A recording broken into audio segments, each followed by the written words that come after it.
Hi hello నమస్తే అందరికీ దేవీ నవరాత్రి శుభాకాంక్షలు. మన విజయనగరంలో ఎంతో అద్భుతంగా దేవీ నవరాత్రులు జరుగుతున్నాయి.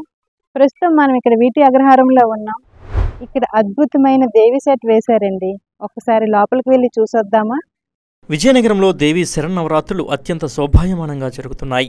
ముఖ్యంగా పైడితల్లమ్మవారి సిరిమనోత్సవం సమయం కావడం కూడా ఇక్కడ దేవీ నవరాత్రులు మరింత వైభవోపేతంగా జరగడానికి మరొక ముఖ్య కారణం. ఈ క్రమంలోనే నగరంలోని వీటి అగ్రహారంలో వేసిన దేవి మండపం చూపరులను ఆకట్టుకుంటుంది.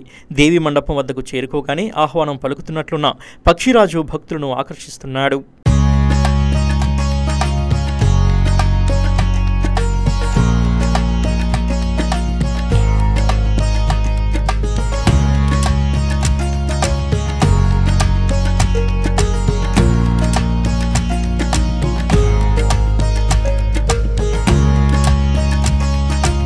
ఒక్కసారి అక్కడికి వెళ్లి మండపాన్ని పరిశీలిస్తే పూర్వకాలంలో ఉండే గుడులు గోపురాలు మనకి సాక్షాత్కరించినట్లు అనిపిస్తోంది.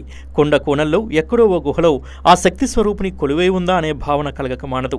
రాతి గుహలో సహజసిద్ధంగా అమ్మవారు వెలసిందా అన్న స్ఫురణ భక్తులలో కలుగుతోంది. ఈ మండపం ప్రారంభంలో కొలువుదీరిన వినాయకుణ్ణి చూడగానే భక్తులలో ఒక్కసారిగా ఆధ్యాత్మిక భావన మెదులుతుంది.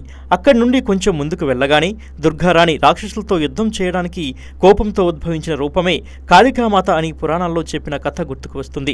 కాళికామాత హిందూ మతంలో ఒక శక్తివంతమైన దేవతగా ఆరాధింపబడుతుంది.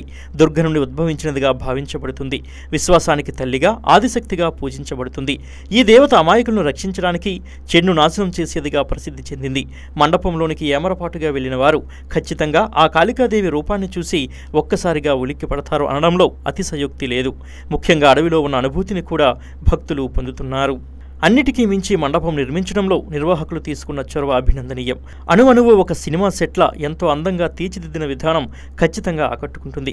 అడవిని తలపిస్తూ చెట్ల ఊడలు, వాటి పక్కనే వేలాడి ఉన్న ఆ ఆకులు, అదేవిధంగా ఓ మర్రి చెట్టుతో పాటు ఆ చెట్టుకు చుట్టుకుని ఉన్న ఆ అనంతశేషుని తిలకించి పులకించాల్సింది. ఆ పక్కనే ఆ ఆదిపరాశక్తి అయిన దుర్గమ్మ ఊయలూగుతూ భక్తులను కొనవిందు చేస్తోంది. మెడలో నిమ్మకాయల దండ, పక్కనే తన సింహరథం అమ్మ శక్తిని తెలియజేస్తున్నాయి. మరోపక్క కొండ కోణల నుండి జాలు వారి ఆ జలపాతాన్ని చూసి ఆనందచకితులవ్వాల్సిందే. వీటితో పాటు అమ్మ చుట్టూ కొలువై ఉన్న గాయత్రీదేవి, సరస్వతీదేవి, లక్ష్మీదేవి, అన్నపూర్ణాదేవి రూపాలు సైతం అబ్బురపరుస్తున్నాయి.